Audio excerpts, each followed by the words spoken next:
ഇതിനു വേണ്ടി വല്ല സ്ഥാപനങ്ങളും തുടങ്ങിയുണ്ടായി? വൈദ്യശാസ്ത്രം എന്നുള്ളൊരു മാസിക തുടങ്ങാനുണ്ടായി. വൈദ്യശാസ്ത്രം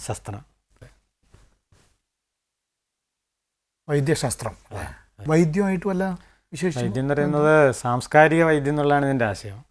നമ്മളെ സംസ്കാരത്തെയാണ് രോഗം ഗ്രസിച്ചിരിക്കുന്നത്, നമ്മുടെ ശരീരത്തെയും രോഗം ഗ്രസിച്ചിട്ടുണ്ട്. ഈ രണ്ടിനെയും സമഗ്രമായിട്ട് കാണാതെ മനുഷ്യനെ ട്രീറ്റ് ചെയ്യാൻ കഴിയില്ല എന്നുള്ളതാണ്. അത് മനുഷ്യൻ്റെ കൾച്ചറൽ ലെവലിൽ, സംസ്കാരത്തിൻ്റെ ലെവലിൽ അവൻ രോഗിയാണെന്നുള്ളതാണ്. അപ്പോൾ ആ രോഗത്തെ മാറ്റാൻ എന്ത് വേണമെന്ന് വെച്ചാൽ അതിനാവശ്യമായിരിക്കുന്ന മെഡിസിൻ കൊടുത്തുകൊണ്ടിരിക്കണം. അപ്പം ഗൗതമ ബുദ്ധൻ മുതൽ പിന്നെ വിജയകൃഷ്ണമൂർത്തി, ദാദാ ലേഖരാജ് വരെയുള്ള ആളുകൾ, അവരൊക്കെ തന്നെ ഇത്തരത്തിലുള്ള സംസ്കാര വൈദ്യന്മാരാണ്. ഈ സാംസ്കാരിക വൈദ്യം ഒന്നുകൂടി വ്യക്തമാക്കാൻ പറ്റുമോ? മനുഷ്യനെ ഓരോ കാലത്ത് ജീവിക്കുന്ന മനുഷ്യനെ അവന് ഏത് മതത്തിലാണ് ജനിച്ചു വീണതെന്ന് വെച്ചാൽ അതിൻ്റെ ഒരു വക്താവായിട്ട് കണ്ടീഷൻ ചെയ്യപ്പെട്ടിട്ട് അതിൽ വ്യവസ്ഥ ചെയ്തിട്ട് മറ്റ് സംസ്കാരങ്ങളെയും ചിന്തകളെയൊക്കെ തന്നെ അന്യമായിട്ട് കാണുക, അതൊക്കെ എൻ്റെ ശത്രുവാണെന്ന് വിചാരിക്കുക എന്നുള്ളൊരു നിലയിലാണ്. അത് രാജ്യങ്ങൾ തമ്മിലുണ്ട്, അതേമാതിരി തന്നെ മതങ്ങൾ തമ്മിലുണ്ട്, വിശ്വാസങ്ങൾ തമ്മിലുണ്ട്. അപ്പോൾ അത് പിന്നെ മാറിയിട്ട് ഒരു തരത്തിലുള്ള കണ്ടീഷനിങ്ങും കൂടാതെ ലോകത്തിൽ ഇന്ന് വരെ ഉണ്ടായിട്ടുള്ള എല്ലാ സംസ്കാരങ്ങളെയും പിന്നെ പ്രത്യയശാസ്ത്രങ്ങളെയും ഒരു തുറന്ന മനസ്സോടു കൂടിയിട്ട് പഠിക്കാനും അതിൽ നിന്നുള്ള സ്വീകാര്യമായിരിക്കുന്ന വെളിച്ചങ്ങളെ എല്ലാവരും ഉൾക്കൊള്ളാനുള്ള ഒരു വേദി ഉണ്ടാവണം. പണ്ടൊരിക്കൽ ദീൻദയാൽ ഉപാധ്യായ ഉപയോഗിച്ചൊരു പ്രയോഗമുണ്ട്, ഈ ഏകാത്മകത. അതുമായിട്ട് ബന്ധപ്പെടും? ഇല്ല, അതുമായിട്ട് ബന്ധമില്ല. അതും ഒരു ഏകത്വത്തിൻ്റെ, ഏകാത്മകതയുടെ പ്രസ്ഥാനമായിരുന്നില്ലേ? പക്ഷെ അത്തരം കാര്യങ്ങളിലൊക്കെ ഏതെങ്കിലും ഒരു പ്രത്യേക മതവീക്ഷണത്തെ ഉയർത്തിപ്പിടിക്കുക എന്നുള്ളതുണ്ട്. ഇതിലതല്ല, ആ മതസത്തെ, അതിൻ്റെ വെളിച്ചത്തെ മാത്രം സ്വീകരിക്കുക എന്നുള്ളതാണ്. അതിനെ മറിച്ച് അതിൻ്റെ ഒരു പ്രസ്ഥാനം എന്നുള്ളതിനൊക്കെ ഒരു പ്രത്യേക ഗ്രൂപ്പിൻ്റെ ഒരു വക്താവായിട്ട് മാറുന്ന അവസരത്തിൽ നമുക്ക് ലോകത്തിലെ എല്ലാവരെയും ഒന്നിച്ച് നിർത്താൻ കഴിയില്ല എന്നുള്ളതാണ്. ഈ കാര്യത്തിൽ കൂടുതലായിട്ട് പോയിട്ടുള്ളത് പിന്നെ സെൻ ബുദ്ധിസം, താവോയിസം, സൂഫിസം, ഈ 3 പ്രസ്ഥാനങ്ങളാണ്. എന്താ സെൻ ബുദ്ധിസത്തിൻ്റെ? സെൻ ബുദ്ധിസത്തിൻ്റെ പ്രത്യേകത എന്ന് പറയുന്നത് സെൻ എന്നുള്ള വാക്കിൻ്റെ അർത്ഥം ധ്യാനം എന്നാണ്. ജാപ്പനീസ് വേർഡാണ്. ചാൻ എന്നുള്ളത് ചൈനീസ് വാക്കാണ്. അപ്പോൾ അതിനുണ്ടായിരുന്നൊരു ജാപ്പാനീസ് രൂപമാണ് സെൻ ബുദ്ധിസം. അതിൽ ധ്യാനത്തിന് പ്രാധാന്യം കൊടുത്തുകൊണ്ടിരിക്കുന്നൊരു രീതിയാണെന്നത്. പൂർണ്ണമായ ധ്യാനം, ഒരു ധ്യാനം എന്ന് പറയുന്നത് ഒരു ജീവിതത്തിനോടുള്ളൊരു സമീപനം ആണത്. ധ്യാനത്തിനൊരു വിഷയം ഉണ്ടോ? അല്ല, അതിന് പ്രത്യേകിച്ചൊരു വിഷയമൊന്നുമില്ല. ഇപ്പോൾ സെൻ ബുദ്ധിസ്റ്റ് ധ്യാനം എന്ന് പറയുന്നത് നമ്മളിപ്പോൾ ഒരു ഭിത്തിയുടെ നേരെ ഇങ്ങനെ നോക്കിയിരുന്നുകൊണ്ട് അവിടെ ഒന്നുമില്ലല്ലോ, പൂർണ്ണമായിരിക്കുന്ന ഒരു ശൂന്യാവസ്ഥയാണല്ലോ. അതിൽ ഇങ്ങനെ ഇരുന്നു കൊണ്ട് അങ്ങനെ ഇരിക്കുക എന്നുള്ളതാണ്.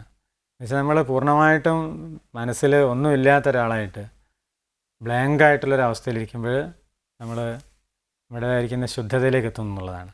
സെയിൻറ്റ് ഫ്രാൻസിസിനെ കുറിച്ച് കേട്ടിട്ടുണ്ടാവുമല്ലോ, അസീസിയിൽ മൃഗങ്ങളോട് സംസാരിക്കുക. അതെ, മൃഗങ്ങളോട് സംസാരിക്കുക. അതേമാതിരി തന്നെ പ്രപഞ്ചത്തിലെല്ലാറ്റിനോടും കരുണയോട് കൂടിയിട്ട് പെരുമാറുക എന്നുള്ള അവസ്ഥ, ആ ഒരവസ്ഥയാണ് യഥാർത്ഥത്തിൽ ധ്യാനം കൊണ്ട് ഉദ്ദേശിക്കുന്നത്. ഇങ്ങനെ ധ്യാനം അനുവർത്തിക്കാൻ തുടങ്ങിയതിന് ശേഷം ഈ ചുറ്റും കാണുന്ന അനീതി അതുമായിട്ട് ഏറ്റുമുട്ടുമ്പോൾ വരേണ്ട ദേഷ്യം വരാതിരിക്കുന്ന ഒരു സ്ഥിതി വരുമോ? ഇല്ല, ക്രോധത്തോടു കൂടി അല്ലാതെ സ്നേഹത്തോടു കൂടി അത് ചെയ്യാവുന്നതാണ്. ഈ ക്രോധത്തിൻ്റെ ആ ഒരു ഘടകത്തെ സ്നേഹത്തിൻ്റെ ഒരു ഊർജ്ജമാക്കി മാറ്റാവുന്നതാണ്. ഞാൻ ഈ വൈദ്യശാസ്ത്രത്തിൻ്റെ ഒരു ഇത് മറിച്ച് നോക്കിയപ്പോൾ അതിൽ ഒന്ന് കണ്ടു, ആത്മതോയം എന്നൊരു ഇപ്പം ഇതുണ്ട്. അത് ദാസ് പ്രചരിപ്പിച്ചും പ്രയോഗിച്ചും വരുന്ന ഒരു ഇതാണെന്ന്. എന്താ ഈ ആത്മതോയത്തിൻ്റെ?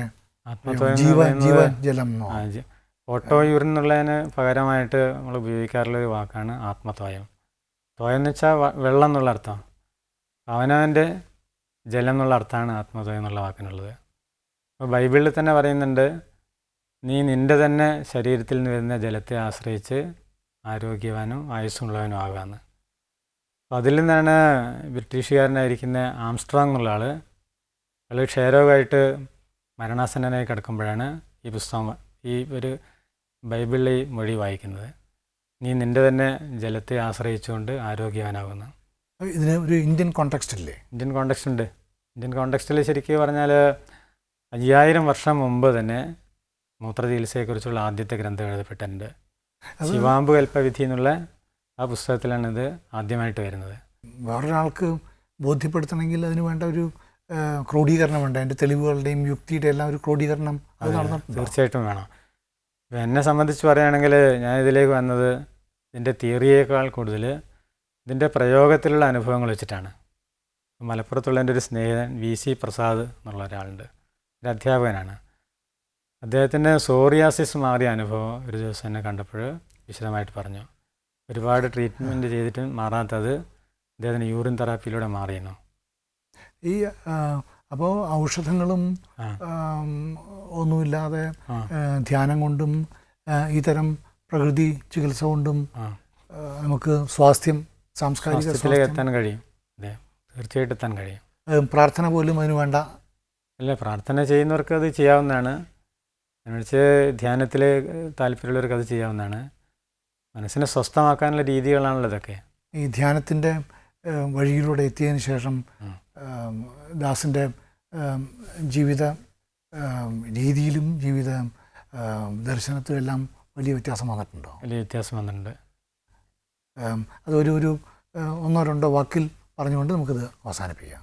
ഒരു മനുഷ്യൻ എങ്ങനെ ശാന്തമായിട്ട് ജീവിക്കാൻ കഴിയണം, എങ്ങനെ സമാധാനത്തോടു കൂടി സ്നേഹത്തോടു കൂടിയിട്ട് ജീവിക്കാൻ കഴിയണം, എങ്ങനെ ഭയരഹിതമായിട്ട് ജീവിക്കാൻ കഴിയണം, സ്വസ്ഥമായിട്ട് മരിക്കാൻ കഴിയണം എന്ന് ആരും നമ്മളെ പഠിപ്പിക്കുന്നില്ല എന്നുള്ളതാണ്.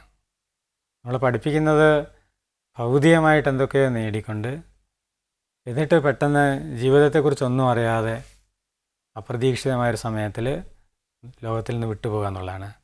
മറിച്ച് ജീവിച്ചിരിക്കുന്ന കാലത്ത് ബോധത്തോടു കൂടിയിട്ട് വളരെ ആനന്ദത്തോടു കൂടിയിട്ട് ജീവിക്കാനോ ആനന്ദത്തോടു കൂടി മരിക്കാനോ ഒരാൾക്ക് കഴിയണമെങ്കിൽ അവർക്ക് ധ്യാനത്തിൻ്റേതായിരിക്കുന്ന ഒരു വെളിച്ചം ആവശ്യമാണ്. അതുകൊണ്ട് എല്ലാവരും അത്തരത്തിലുള്ളൊരിതിലേക്ക് വരട്ടെ എന്നുള്ള ആശംസയാണ് എനിക്ക് ഈ അവസരത്തിൽ ഉള്ളത്.